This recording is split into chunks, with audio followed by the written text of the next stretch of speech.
চলে গেলেন মুক্তিযুদ্ধের উপসর্বাধিনায়ক এ.কে. খন্দকার।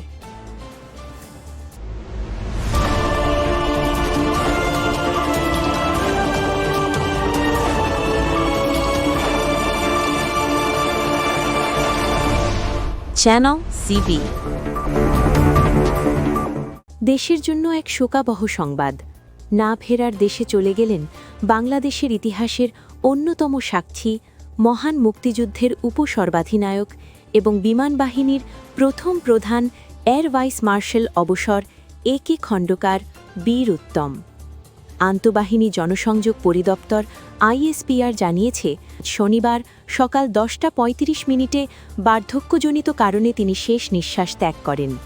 মৃত্যুকালে তার বয়স হয়েছিল 94 বছর। তার মৃত্যুতে দেশের সামরিক অঙ্গন সহ সর্বস্তরের শোকের ছায়া নেমে এসেছে। 1971 সালের মহান মুক্তিযুদ্ধে এ.কে. খন্দকারের অবদান অবিস্মরণীয়। মুজিবনগর সরকারের অধীনে তিনি ডেপুটি চিফ অব স্টাফ হিসেবে দায়িত্ব পালন করেন। ভারতের দিমাপুরে বিমান বাহিনীর প্রথম যুদ্ধকালীন ইউনিট কিলো ফ্লাইট গঠনে তিনি ছিলেন মূল কারিগর। সীমিত সম্পদে সাহসিকতার সাথে পাকিস্তানি বাহিনীর ওপর বিমান হামলা চালিয়ে বিশ্বকে তাক লাগিয়ে দিয়েছিলেন তিনি। বীরত্বের স্বীকৃতিস্বরূপ তাকে দেওয়া হয় দ্বিতীয় সর্বোচ্চ রাষ্ট্রীয় খেতাব বীর উত্তম। দেশ স্বাধীন হওয়ার পর তিনি বাংলাদেশ বিমান বাহিনীর প্রথম প্রধান হিসেবে দায়িত্ব নেন এবং ধ্বংসস্তূপ থেকে এই বাহিনীকে নতুন করে সাজিয়ে তোলেন। কর্মজীবনের বাইরে তিনি রাজনীতিতেও সক্রিয় ছিলেন। 2008 সালে পাবনা 2 আসন থেকে তিনি সংসদ সদস্য নির্বাচিত হন। দেশের সর্বোচ্চ বেসামরিক সম্মাননা স্বাধীনতা পদকে ভূষিত হন 2011 সালে।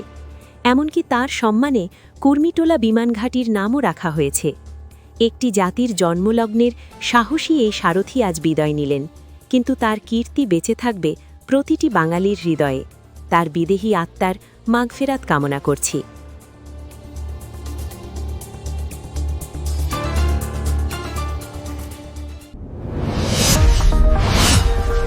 Subscribe now for daily news and updates.